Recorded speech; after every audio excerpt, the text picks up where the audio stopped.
Merci Benoît. Alors, la première, Denis Hérault, Polivia Occitanie. La première chose que je vais vous proposer, c'est peut-être de couper vos caméras tous pour les règles de fonctionnement du webinaire, caméra et micro. Et puis comme ça, seuls les intervenants sont visibles à l'écran. C'est formidable, on a l'impression d'être une star. Et puis, et au moins, ça libère un peu de bande passante. Voilà, c'est ça l'objet. Merci de couper vos micros. On vous propose aussi un mode de fonctionnement pour les questions-réponses suivants. Soit vous les notez sur un papier, vous les gardez en tête. Nous avons prévu un vrai temps d'échange en fin de webinaire, à peu près 20 minutes.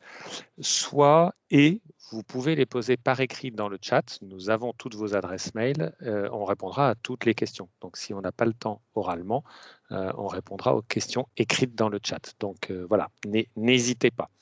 Ce qui nous permet du coup de dérouler l'ensemble de nos interventions sans trop d'interruptions. Ce sera peut-être un petit peu plus facile. Le principe, je regarde mes notes en même temps, j'ai évoqué les questions, les réponses, je fais des propositions constructives, et puis vous connaissez tous maintenant les règles du webinaire, donc je ne reviens pas dessus, je pense que tout le monde les connaît. Et puis Teams, vous connaissez aussi les règles d'usage, vous savez comment mettre l'affichage en plein écran. Il y aura des présentations qui vont s'afficher à partir de maintenant d'ailleurs, euh, que vous avez tous à l'écran avec le programme. Le programme, c'est donc une présentation qui devrait être faite par un industriel plasturgiste.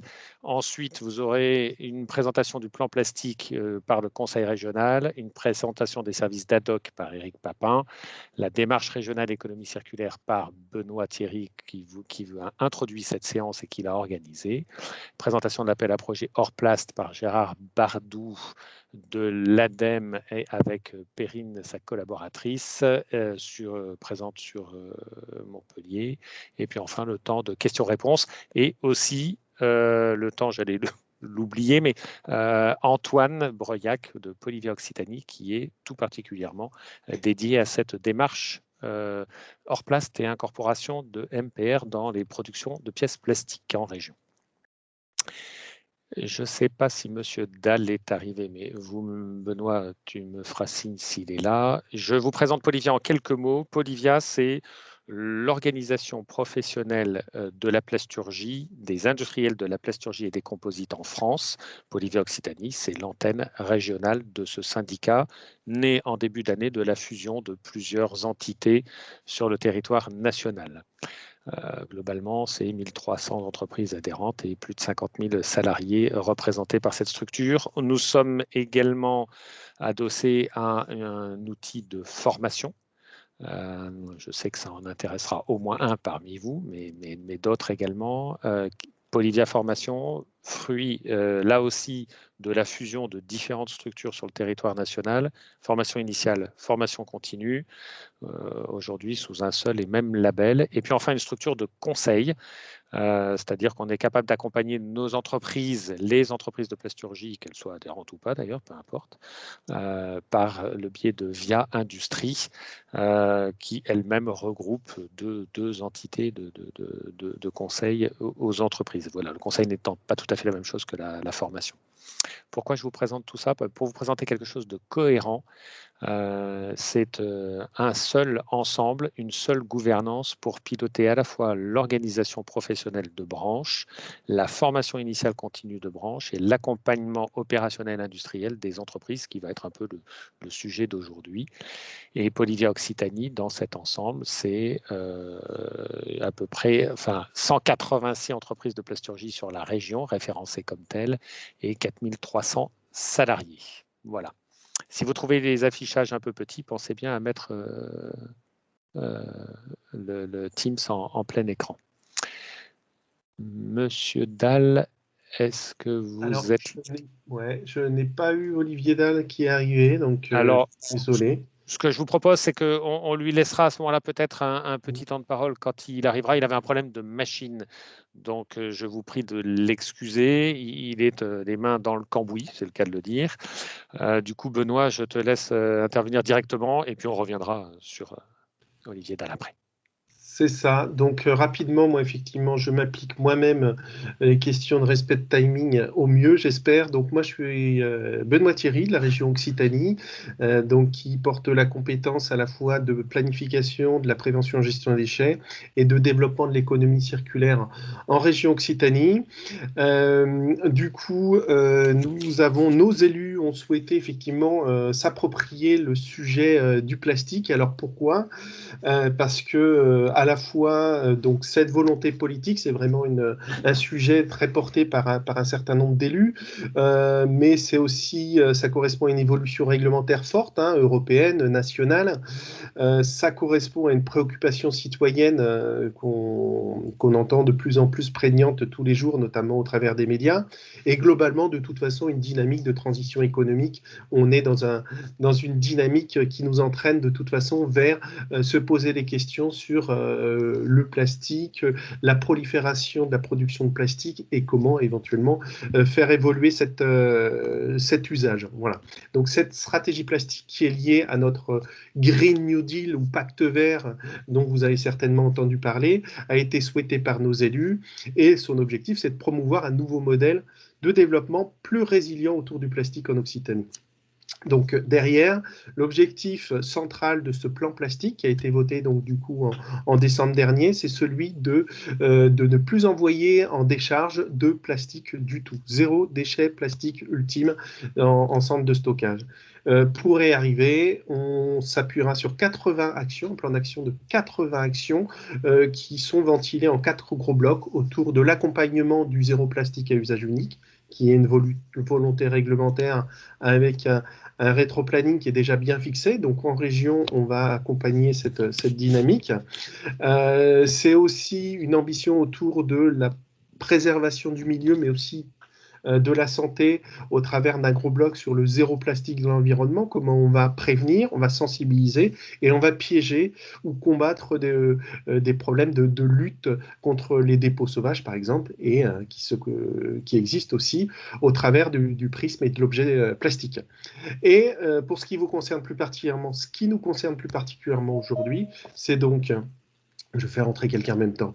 Le sujet de l'accompagnement de l'augmentation de plastique recyclé hein, par l'industrie du plastique, davantage de MPR qui sont utilisés. Et le dernier bloc porte sur ce qu'on n'a pas réussi à valoriser en matière, essayer de trouver une solution en termes de valorisation énergétique, notamment au travers de solutions de combustibles solides de récupération.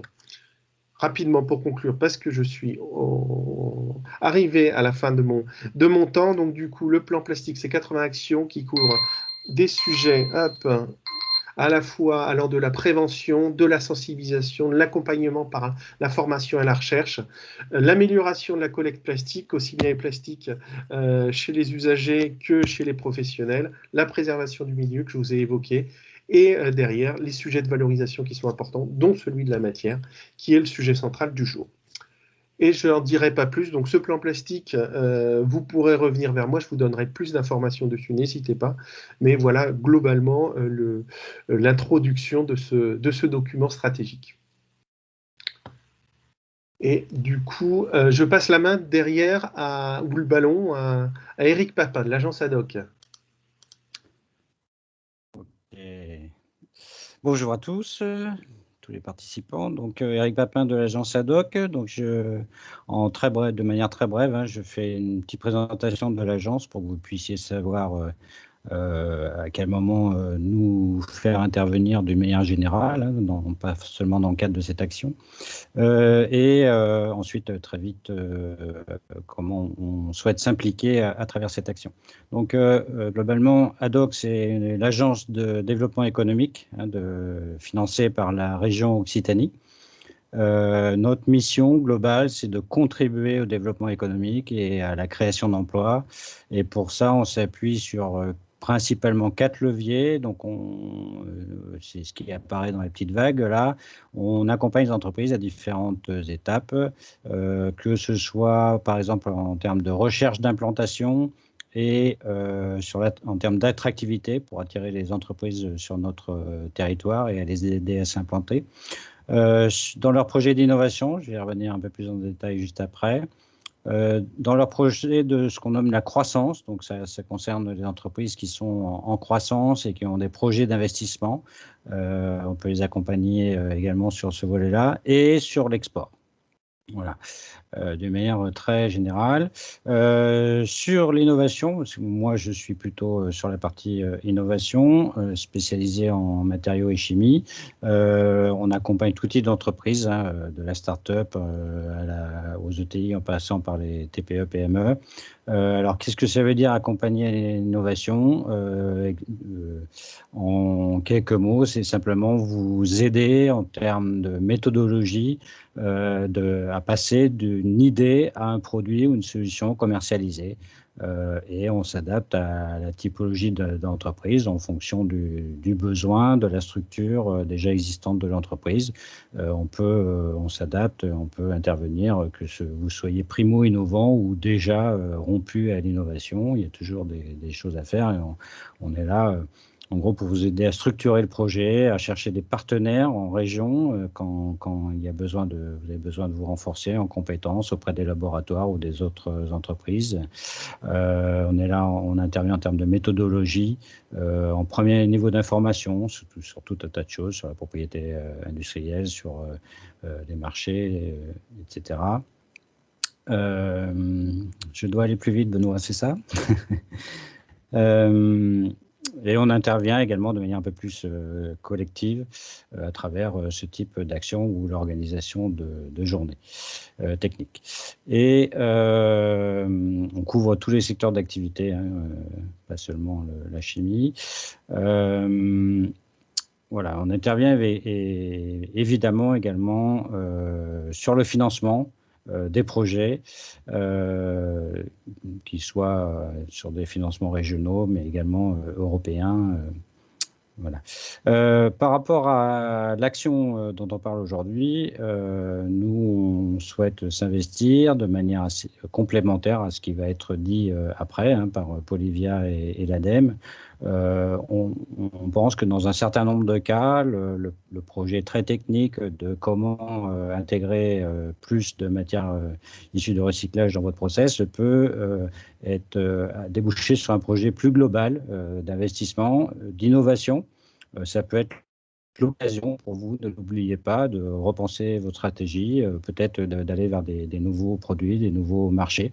Et on peut intervenir dans ce cadre-là de manière complémentaire à mes collègues en termes de démarche. Et on va parler d'Orplast, mais peut-être que dans certains cas, on peut réfléchir à des financements complémentaires que Orplast ne couvrirait pas, encore une fois dans le cadre d'un projet plus global d'innovation, d'investissement, de diversification. Voilà, donc c'est à travers ces aspects-là qu'il nous semble opportun de pouvoir intervenir de manière très complémentaire à mes collègues de Polivia, de l'ADEME et de la région. Merci, super, Denis, pour ton effort de synthèse. Et du coup, on passe effectivement la parole maintenant à la représentante nationale de Polivia, Charlotte Dutheil. Bonjour à toutes et à tous. Alors très rapidement, je vais vous présenter le contexte réglementaire dont Benoît a parlé au début de ce temps. Donc très rapidement, un brief sur la loi économie circulaire. Vous retrouvez ici en quelques dates les principales interdictions qui vont arriver. On en a vu déjà passer quelques-unes en 2020, début d'année aussi. Et puis c'est quelque chose qui va aller grandissant et qui rentre en fait ni plus ni moins que dans les objectifs stratégiques qui sont inscrites dans la loi. Donc voilà. Quand je parlais d'objectifs, rapidement pour la loi c'est 130 articles, c'est 6 titres et c'est surtout une centaine de décrets qui doivent arriver, décrets à arrêter, et il nous en manque encore un certain nombre. Donc aujourd'hui, on reste encore dans une certaine marge de flou, mais malheureusement ou heureusement, on va dire en tout cas, ça facilite pas toujours les choses. Sur les 5 axes principaux, Je vais très très rapidement vous rappeler que d'ici 2040, on n'aura donc plus de plastique à usage unique. Et ça, c'est au travers de plans quinquennaux qui sont en cours d'écriture. Il y a un premier décret qui est en cours de consultation. On a un deuxième axe qui est l'obligation de recyclabilité fonction du nombre de produits fabriqués et puis du chiffre d'affaires des entreprises. Et puis, tout ce qui est responsabilité élargie des producteurs, un certain nombre de REP sont en cours d'écriture. On va faire un focus un peu plus important, mais toujours aussi rapide, sur sur un décret et un passage de la loi qui sont importants. Ce décret, même s'il n'est pas lié directement à l'intégration de matières premières recyclées, c'est quand même pour autant important de voir qu'il est en cours de consultation parce que pour les plasturgistes notamment, ça va avoir un gros impact. Le décret est en cours de consultation, va donc être modifié potentiellement, mais sachez que voilà, il est prévu un certain nombre d'obligations, d'équipements notamment, qui visent à filtrer tout ce qui est granulés plastiques, ce qu'on appelle aussi les larmes de sirène notamment. Le deuxième focus important et qui est plus lié à la réunion de ce jour, c'est que dans l'article 61 de la loi économie circulaire, il est prévu que certains produits ou certains articles ou certains matériaux, disons que lorsqu'ils seront mis sur le marché, ils pourront l'être à l'unique condition qu'ils intègrent un minimum de matières premières recyclées. Aujourd'hui, on n'a pas le décret qui permet de situer et le produit et les taux. Sachez que c'est en cours d'écriture et un certain nombre d'études qui sont en cours et qui visent à éclaircir cet article qui est aujourd'hui un peu trop généraliste. Avant de passer la main, juste un petit mot pour les plasturgistes qui intègrent des matières premières recyclées, et c'est important, n'hésitez pas à rentrer vos quantités sous la plateforme MOR qui va être ouverte à nouveau pour le label 2021 dans les jours à venir, l'idée étant de prouver aussi que les plasturgistes vont dans ce sens. Voilà, je laisse la main à Perrine et à Gérard pour la partie ADEME. Merci beaucoup. Bonjour à tous, donc Perrine Colomer-Régis, je travaille à l'ADEME en tant que chargée de mission économie circulaire et je travaille notamment sur l'appel à projet Orplast avec Gérard Bardou qui est également présent et que nous allons vous présenter. On répondra à vos questions à l'issue de nos propos comme l'a indiqué Denis en début de webinaire. Donc avant de vous présenter les modalités pratiques de l'appel à projet, j'aimerais bien revenir quelques instants sur le contexte du lancement d'Orplast pour comprendre sa philosophie. En fait, là, on est aujourd'hui à la 3e édition, mais du coup, la première édition a été lancée en 2016 dans un contexte de prix du pétrole historiquement bas, où les acteurs de la chaîne de recyclage des plastiques rencontraient des difficultés économiques importantes. Parce que voilà, l'incorporation de matières premières de recyclage, donc je dirais MPR ensuite, et ce sera MPR plastique, vu qu'Orplast est vraiment sur le matériau plastique, c'est ce qui nous intéresse aujourd'hui. Donc la MPR en substitution du vierge, pour être attractive, elle doit présenter un coût inférieur de 20 à 30% au coût d'utilisation du vierge, et donc avec qui est lui corrélé en fait au prix du pétrole, donc c'est là où ça posait problème. En plus de ça, on est dans un contexte où la MPR est pas forcément, en tout cas, peut avoir un déficit d'image qui est lié souvent à la méconnaissance en fait de ses qualités intrinsèques et une mauvaise connaissance aussi par les donneurs d'ordre de sa compatibilité avec les attentes et les besoins des industriels.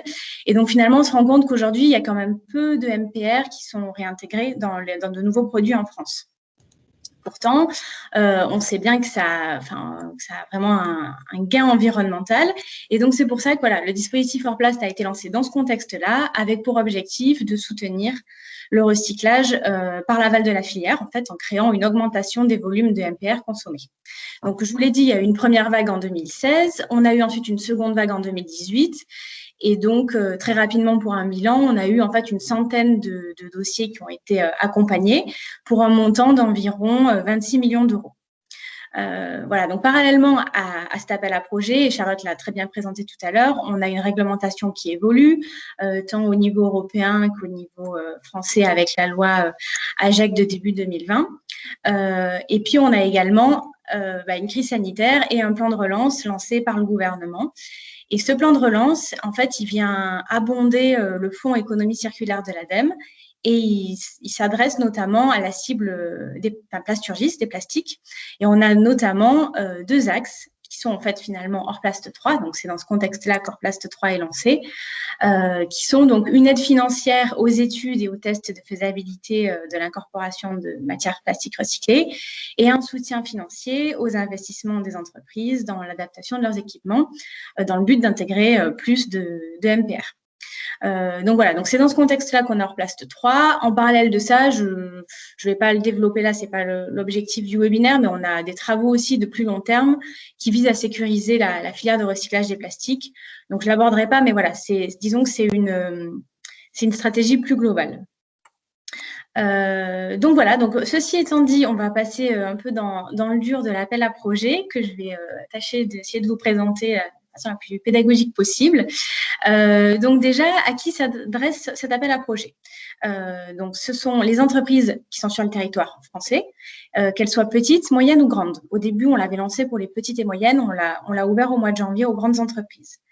Et donc, ce sont pour les entreprises qui n'utilisent pas du tout de MPR aujourd'hui et du coup qui souhaitent étudier cette opportunité, notamment en réalisant des tests et ensuite en investissement dans des équipements.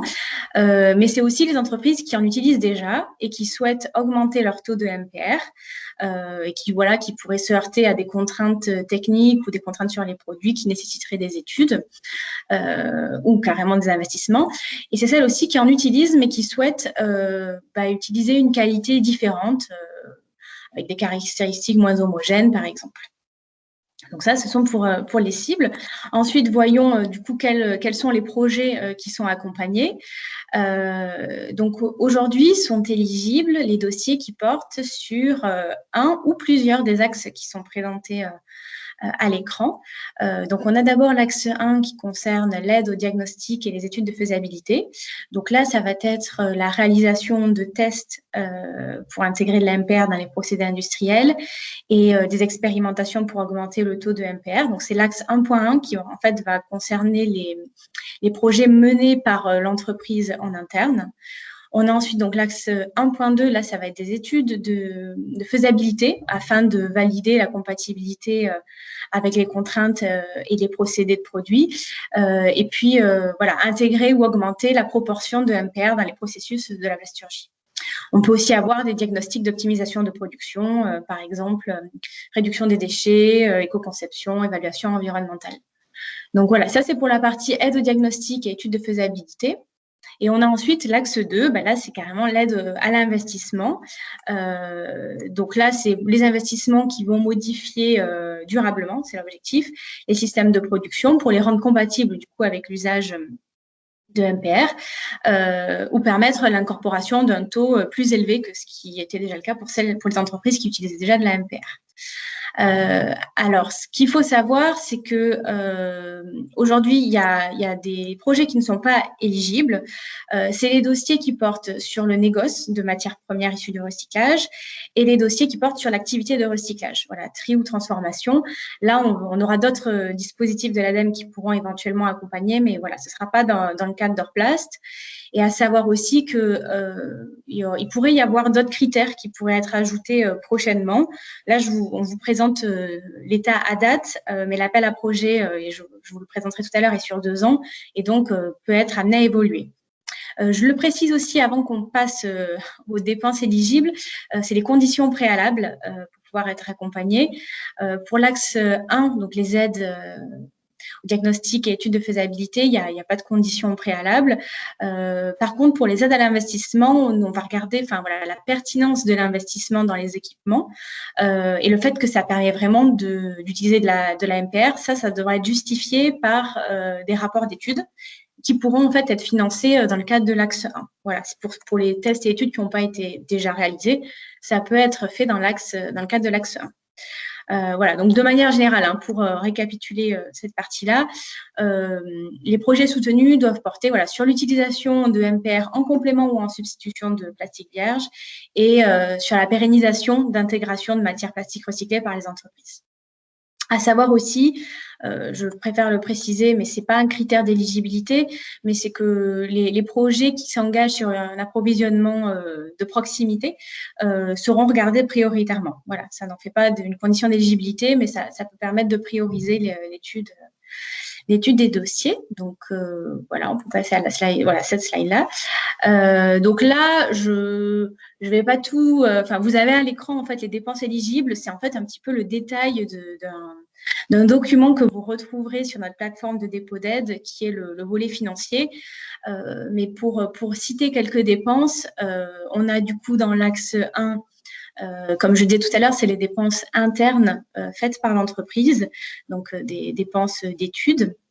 Donc, on peut avoir, par exemple, des frais de personnel, que ce soit chercheurs, techniciens, voilà, qui vont travailler sur ce projet de MPR. Ça peut être le temps d'immobilisation aussi de l'outil de production, la dotation aux amortissements, des frais généraux, voilà, vraiment des dépenses internes à l'entreprise. Ensuite, dans l'axe 1.2, là, ça va être plutôt, donc, je le disais tout à l'heure, des deux types d'études possibles, soit l'étude conseil qui va permettre d'accompagner finalement le maître d'ouvrage dans la réalisation de projet et pour déterminer la faisabilité du projet. Donc là, à savoir que pour cet axe-là, enfin pour cette étude de faisabilité, on va avoir un plafond d'aide à 100 000 euros. Et ensuite, on a aussi donc l'étude de diagnostic qui, lui, va permettre plus un état des lieux à caractère technique en fait de la situation avec une étude critique, voilà, pour comparer les différentes solutions envisageables. Et pour ce volet-là, on aura un plafond à 50 000 euros. Donc ça, c'était pour l'axe 1. Pour l'axe 2, donc les investissements, voilà, enfin là, très simplement, c'est les investissements qui seront mis en œuvre pour permettre des opérations d'incorporation de MPR. Alors, ce qu'il faut savoir, c'est important, c'est que s'il y a un équipement spécifique de MPR qui est identifié, nous, on va regarder les dépenses admissibles. Ça va être en fait l'ensemble du coût de cet équipement qui est spécifiquement lié à la MPR. Par contre, si ce n'est pas spécifique à la MPR et qu'il peut y avoir une part de vierge, nous, on fera en fait un pourcentage de MPR de l'équipement par rapport au coût pour faire notre calcul des dépenses éligibles. Mais voilà, mais ça peut être également pris en compte même si ce n'est pas 100% de MPR. Voilà, je n'irai pas plus loin sur cette slide-là, donc on peut passer à la slide suivante. Donc là, ce sont sur les taux d'aide d'ADEME. Donc, déjà, savoir qu'on peut prendre en compte, côté ADEME, les éventuels cofinancements pour ajuster nos aides, pour ne pas dépasser les seuils. Mais sinon, voilà, vous les avez à l'écran. En fait, on voit que le taux est différent en fonction de la taille de l'entreprise, d'une part, et de l'axe. Ensuite, voilà. Il n'y a rien d'autre à dire là-dessus. On peut passer à la slide suivante, qui est… Enfin, non, si, quelque chose peut-être que je vais vous préciser aussi avant de parler des dates, c'est peut-être la façon dont le projet va être évalué. On va, côté ADEME, regarder si le projet s'inscrit en fait dans une démarche de long terme qui va viser à modifier les pratiques, les pratiques de l'entreprise pour augmenter l'incorporation de MPR. On va évidemment aussi regarder l'impact économique et social du projet. Est-ce qu'il y a une perspective de création d'emplois? Voilà, ça c'est évidemment important. Comme je vous l'ai dit tout à l'heure, on regardera aussi le principe de proximité, même si c'est pas déterminant, ça va être quand même quelque chose qu'on va regarder pour l'approvisionnement en MPR, l'organisation du projet aussi pour voir s'il y a bien une adéquation entre le programme de travail, le budget, les objectifs, la solidité, enfin voilà, le plan de financement.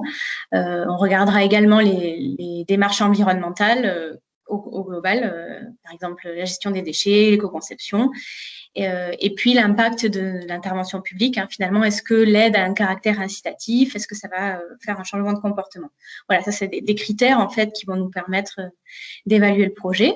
Donc voilà, donc maintenant en effet pour les dates, donc le projet, l'appel à projet est spécifique parce qu'il est ouvert pendant 2 ans. Donc jusqu'au 15 septembre 2022, on a différentes dates de dépôt. Là, on vous a indiqué en orange en fait la prochaine date, donc 1er juillet. C'est-à-dire que dès à présent, vous pouvez déposer. Et donc peut-être la slide suivante pour vous montrer comment déposer. Voilà, comment monter et soumettre votre projet. Donc ce qui est important, ce sur quoi on insiste, parce que ça nous permet d'avoir des projets aboutis lorsqu'ils sont déposés, c'est que voilà, on vous invite à nous contacter en amont, côté donc, de la direction régionale de l'ADEME, donc Gérard Bardou, dont les coordonnées s'afficheront en fin de présentation, et moi-même également, il y aura mes coordonnées. Donc, si possible, on est un mois avant, enfin en tout cas, pour avoir le temps d'échanger sur votre projet, sur la base d'éléments un peu plus simplifiés que ce que vous aurez à rentrer sur notre plateforme. Mais voilà, une description du projet, les actions, le budget, les contraintes techniques qu'il peut y avoir, afin qu'on puisse voir comment monter au mieux ce projet. Et puis ensuite, une fois que c'est prêt, il faut le déposer. Et donc là, on a une plateforme numérique qui est la plateforme Agir.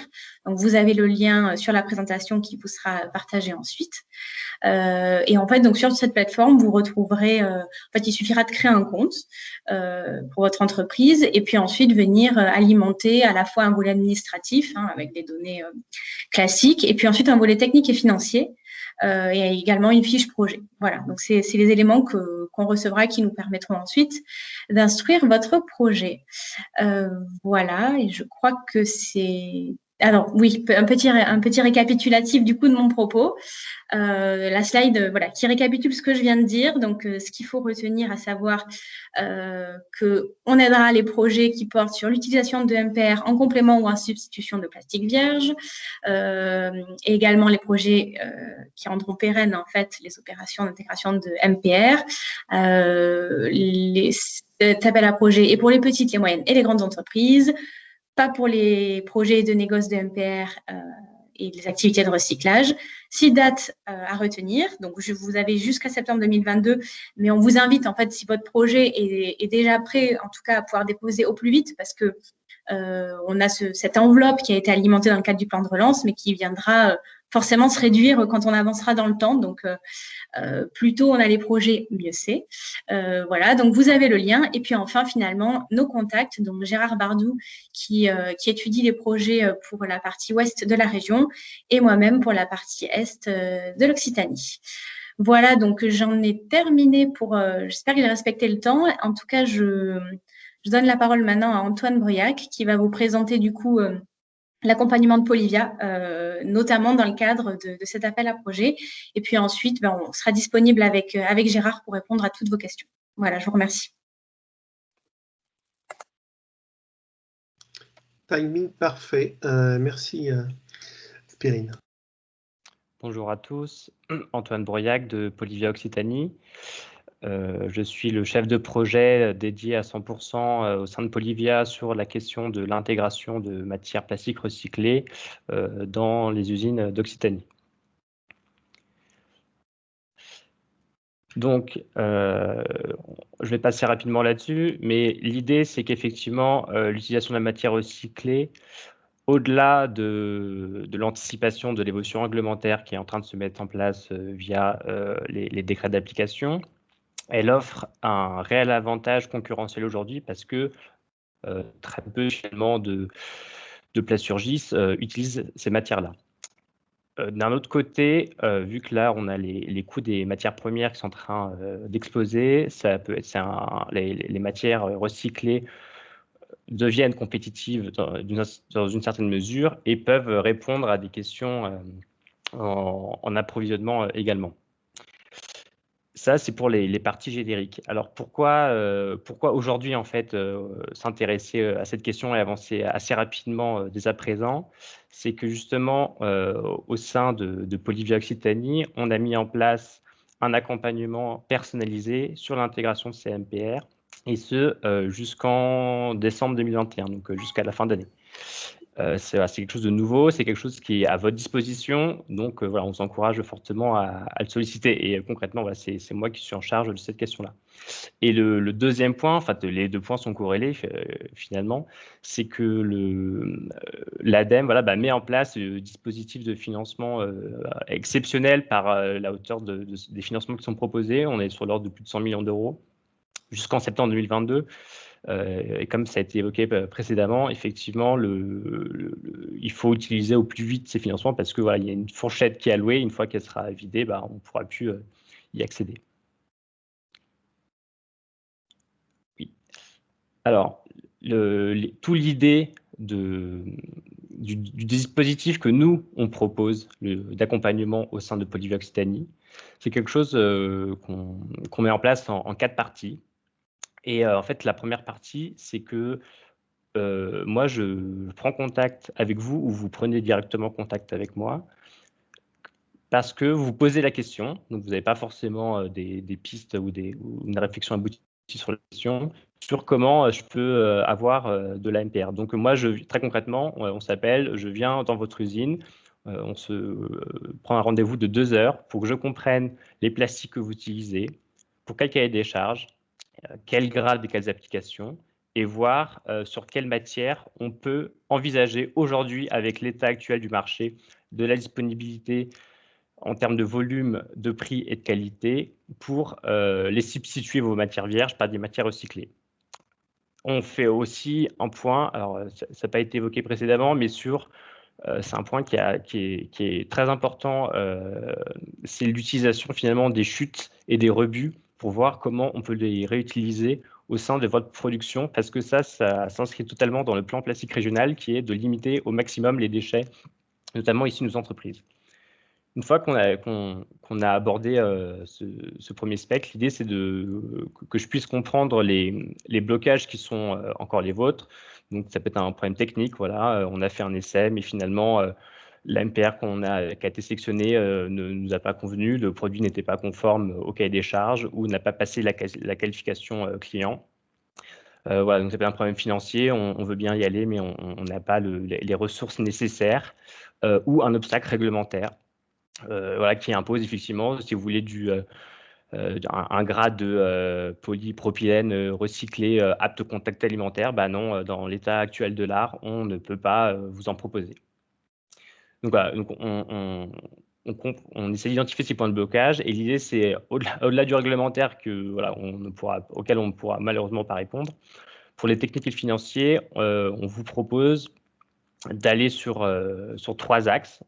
Un diagnostic marché, un accompagnement technique qui doit, et ces 2 dispositifs, en fait, tout leur objectif, toute leur vocation n'est que de vous mener vers le dispositif hors place.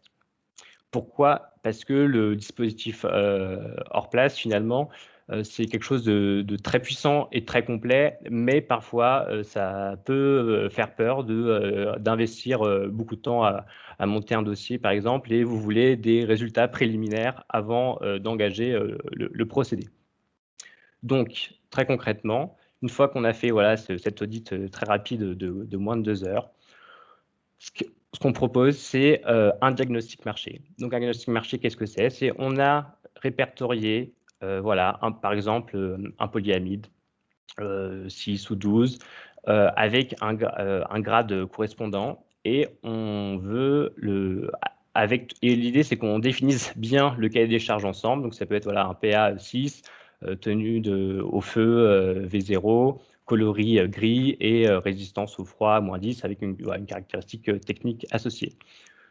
On consulte via la matériothèque qui est située à Lyon, les fournisseurs qui répondent à ce cahier des charges, donc en termes de qualité et au volume aussi que vous voulez, dont vous avez besoin. Derrière, ce qui sort, c'est on vous donne clé en main un ou plusieurs noms de fournisseurs qui répondent à ce cahier des charges. Donc ça peut être même une résine différente si le cahier des charges est validé néanmoins, avec derrière les fiches techniques pour les matières, donc les fiches matières et les fiches techniques de procédés pour le réglage des machines. Donc ça, c'est vraiment trouver des fournisseurs qui vous donnent de la matière recyclée dont vous avez besoin.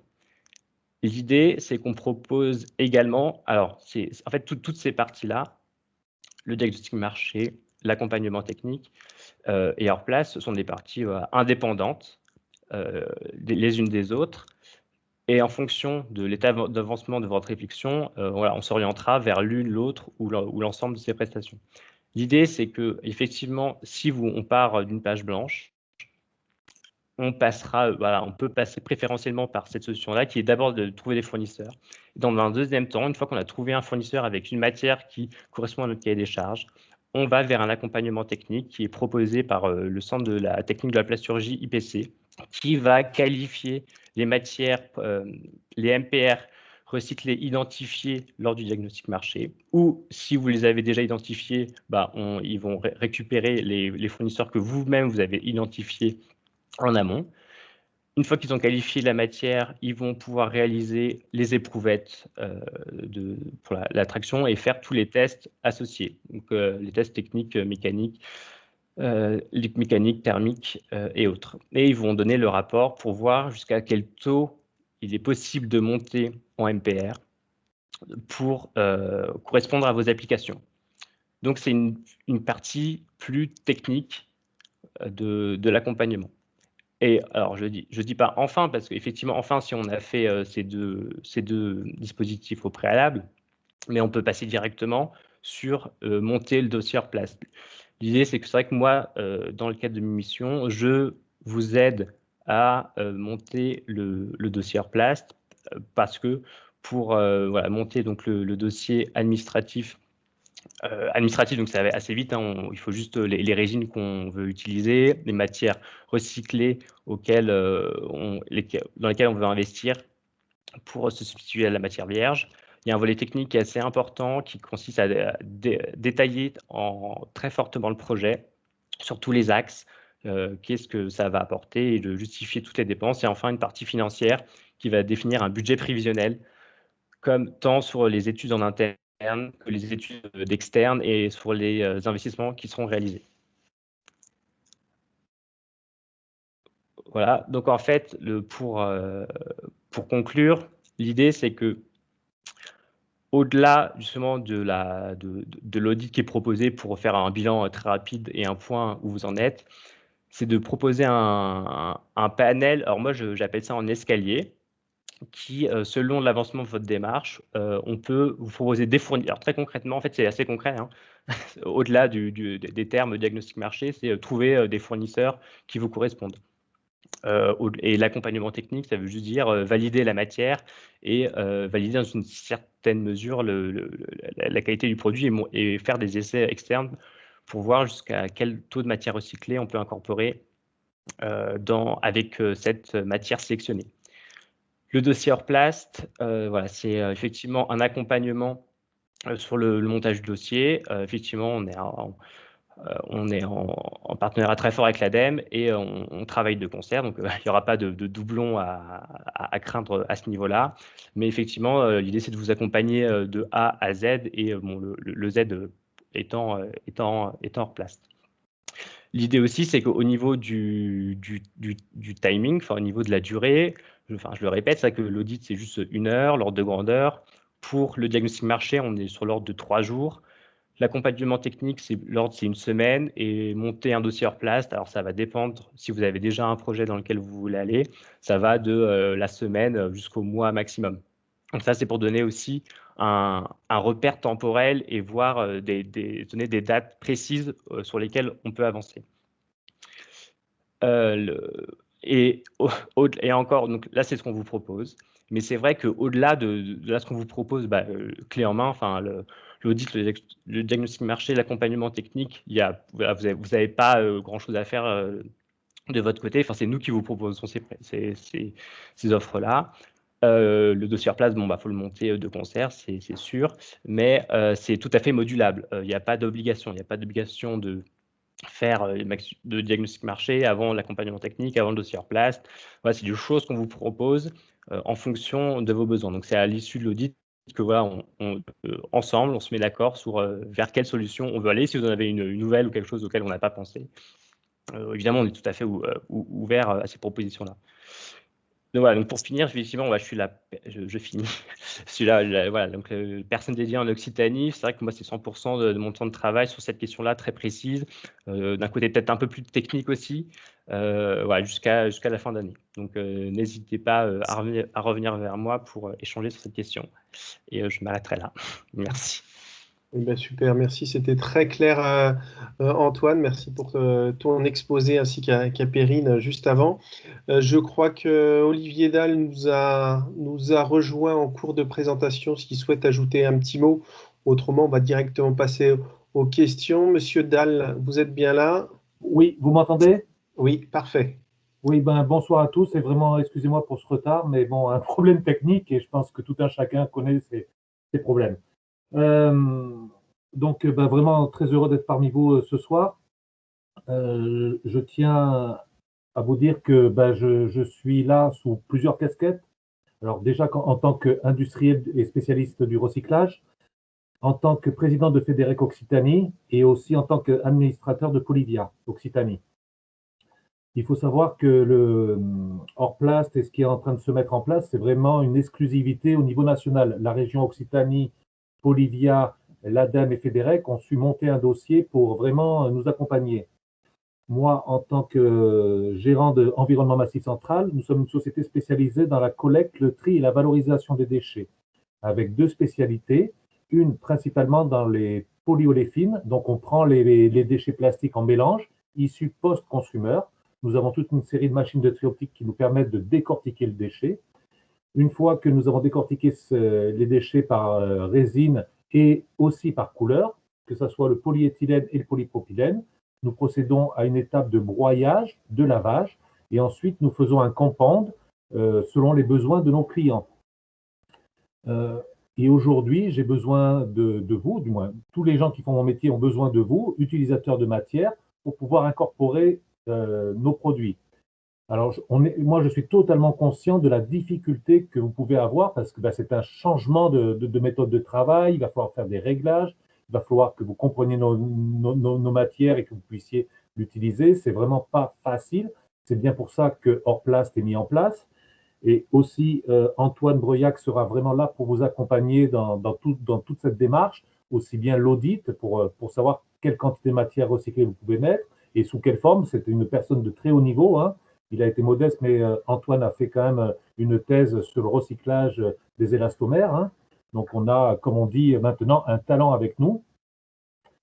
Et donc, voilà, c'est vraiment important qu'on puisse faire une économie circulaire. Et vous êtes partie prenante de cet objectif-là que le gouvernement nous a fixé.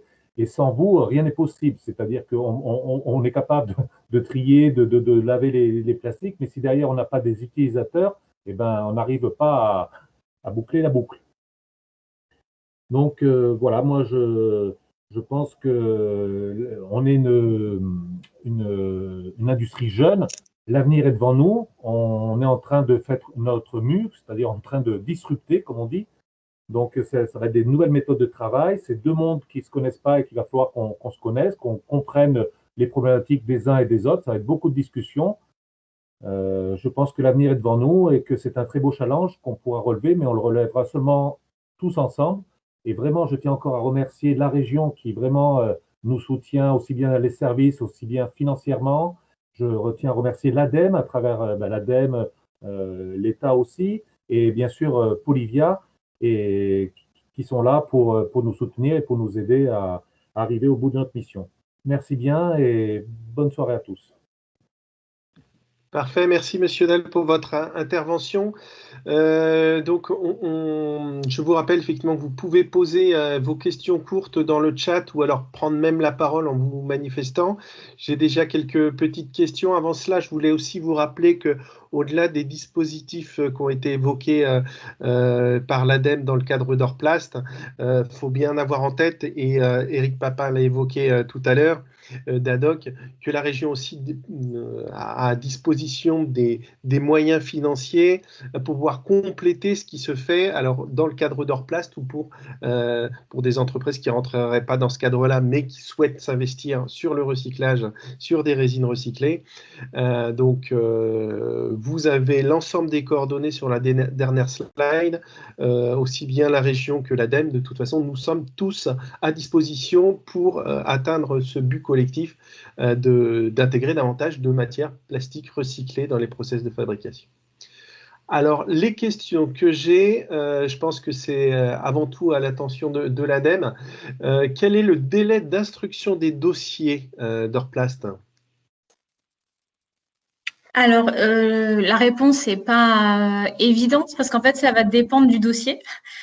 si c'est un dossier avec une demande d'aide très importante ou pas, notamment parce que en fonction du montant, de notre côté, il va y avoir différentes étapes de validation et notamment il peut y avoir une commission régionale des aides, voire une commission nationale des aides qui sont fixées pas forcément tous les mois, quoi. Donc voilà, ça va dépendre un peu du projet, j'ai envie de dire, mais sinon de toute façon, les différentes étapes là que j'ai présentées, c'est tous les 3 mois, donc on peut compter environ ce délai-là. Ok, merci Perrine. Seconde question de Madame Vivis. Est-ce que le dispositif Orplast tient compte des aides qui sont déjà perçues par l'entreprise, hein, et elle fait référence notamment au règlement des aides de minimis, pardon. Alors, je tente une réponse, mais Gérard, n'hésite pas à me compléter ou corriger si nécessaire. Normalement, a priori, on n'est pas sur les règles de minimis, on est sur un autre système, enfin une autre base juridique pour le système d'aide. Après, enfin voilà, les axes en effet qu'on a présentés, à la fois les études et la réalisation, c'est pas sur des minimis. Donc normalement non. Après, je sais qu'il peut y avoir un cas spécifique pour l'aide à la connaissance, notamment pour les études à caractère général, mais je ne crois pas que ce cas-là revienne très souvent dans Orplast. Oui, c'est tout à fait ça. Disons que le seul frein, c'est le cumul des aides publiques autorisées par l'Europe. Donc les taux qui sont proposés ont été déclarés et donc ont été acceptés. On veille uniquement au cumul. À ce jour, dans le dernier appel hors place, on a eu un dossier, l'aide était de 49%.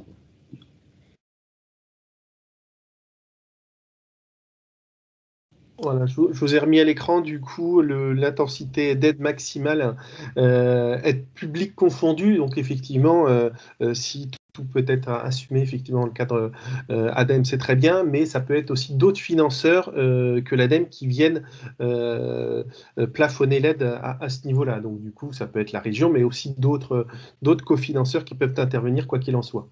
Voilà.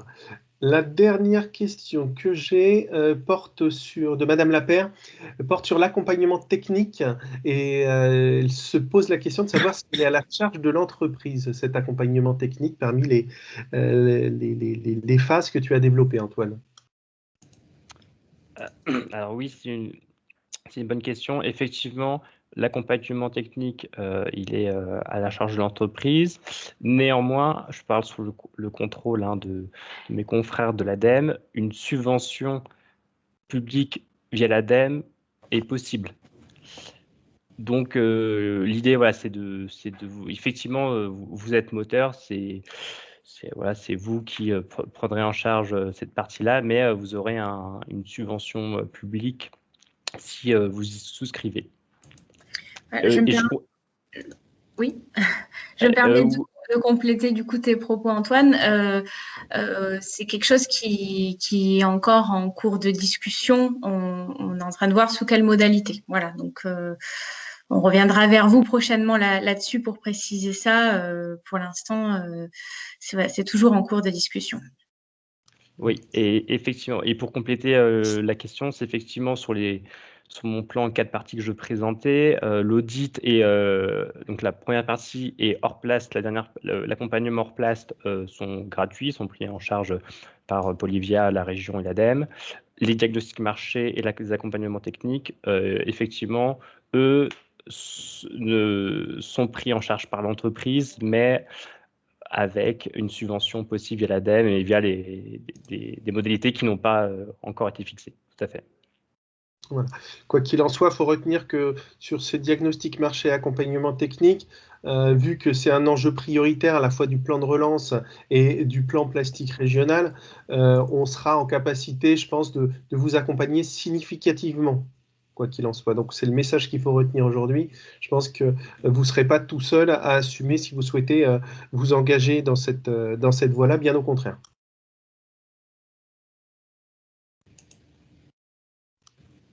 Voilà. J'ai pas d'autres questions dans le chat. Vous avez aussi la possibilité, je le rappelle, de prendre la parole ou de témoigner aussi si vous le souhaitez. Il nous reste encore un petit peu de temps. Finalement, on a été excellent sur la gestion du temps. Hein. Bravo d'ailleurs à tous les intervenants. Si j'ai Marc Tourte qui souhaite intervenir, on vous laisse ouvrir votre caméra et votre micro. Oui, alors le micro c'est fait. Alors hop, me revoilà. Moi j'ai une question j'ai peur qu'elle soit un peu hors sujet, mais j'y vais quand même. On a beaucoup parlé là dans tous les projets d'intégration de MPR, pardon.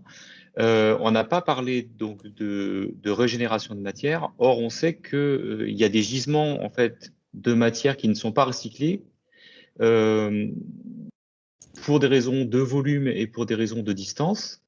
Est-ce que si on voulait monter un petit site industriel en fait de régénération qui travaillerait en local avec pour essayer justement que les gens qui ont des déchets puissent les faire revaloriser et les réintégrer eux-mêmes, est-ce que ça pourrait rentrer en fait dans le cadre de ce genre d'aide?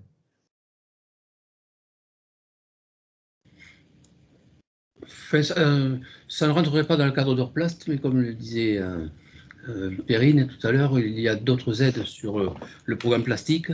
Donc là, on a déjà aidé des unités à l'époque, Feu la Sopave, qui recyclait les déchets plastiques agricoles des serres.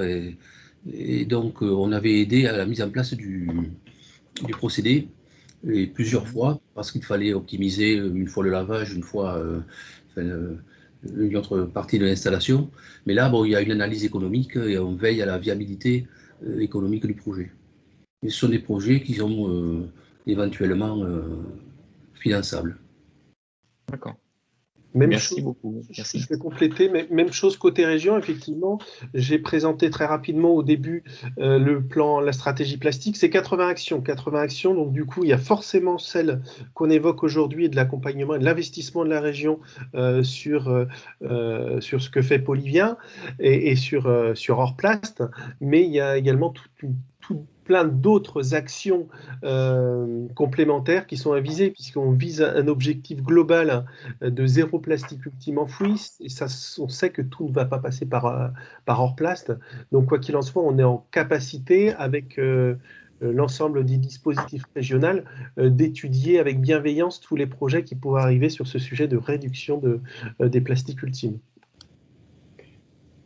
Il faudra qu'on en reparle alors. Là, du coup, je vous invite Merci beaucoup. à prendre contact avec Éric Papin, donc, qui est le premier relais auprès des industriels sur ce sujet-là. Ok, c'est noté. Merci encore. Et Denis, tu as demandé la parole également.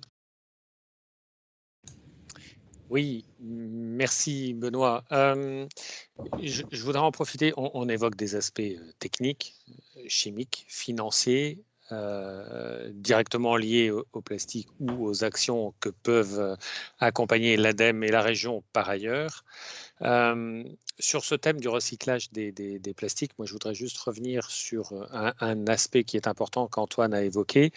Et c'est une façon de vous inciter, si vous êtes dans une phase simplement d'interrogation, de doute, c'est à ne surtout pas hésiter à solliciter Antoine. C'est que dans tous les cas, il faut aussi se poser la question en termes de communication, de marketing, d'impact auprès de vos clients, de vos donneurs d'ordre. Il y a toute une phase qui est peut-être moins technique au début, mais sur laquelle on peut vous accompagner. Vous avez vu la présence de Charlotte, qui s'occupe de ces questions-là au niveau national chez Polivia. Nous avons des supports de formation, de communication. On a des outils pour relayer vos efforts. En ce moment, la plasturgie a besoin de dire aussi ce qu'elle fait de bien. Olivier Dahl le disait, hein, nous sommes une partie de la solution au problème des plastiques qui traînent. Et c'est bien de le faire savoir. Donc, c'est important que vous vous interrogiez, que vous sollicitiez sans vergogne Antoine, pour qu'on puisse vous accompagner sur ces sujets-là et voir tout ce qu'il y a de bon et de vertueux à accompagner dans vos démarches.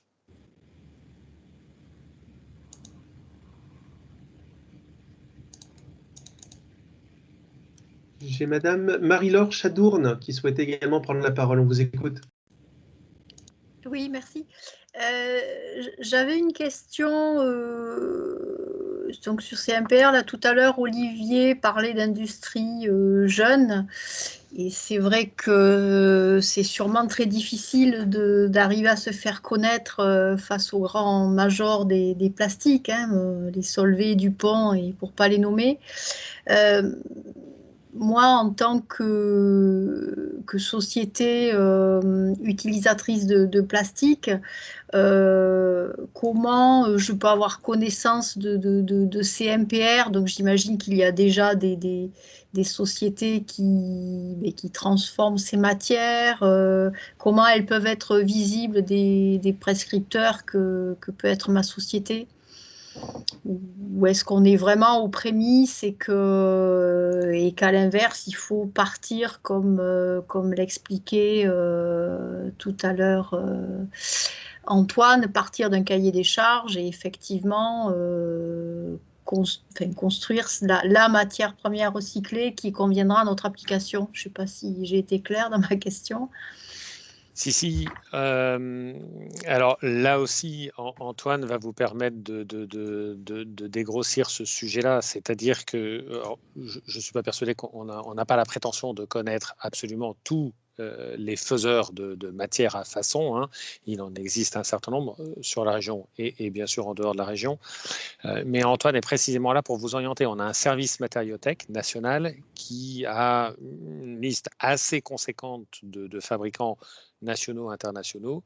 Il y a les majors, vous l'avez dit, il est très gros.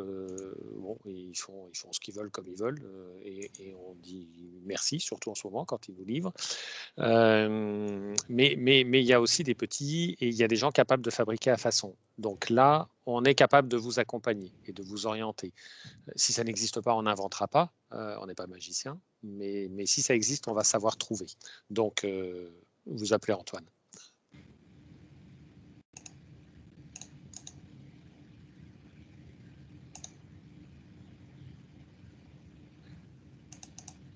Voilà, j'avais Monsieur Tourte qui a sa main à nouveau levée. Je ne sais pas si c'est un oubli de tout à l'heure ou s'il voulait à nouveau s'exprimer. Pardon, non, c'est un oubli. Je n'avais pas vu qu'il fallait l'enlever. C'est pas grave. Je reclique. Alors, attendez, où est-ce qu'il faut faire? Non, mais bon, c'est bon. Voilà, il est 18h35. On a fait le tour des présentations. Je n'ai pas d'autres questions. Je fais malgré tout une dernière relance. Si quelqu'un veut là maintenant poser sa question, encore une fois, n'hésitez pas, c'est vraiment le moment.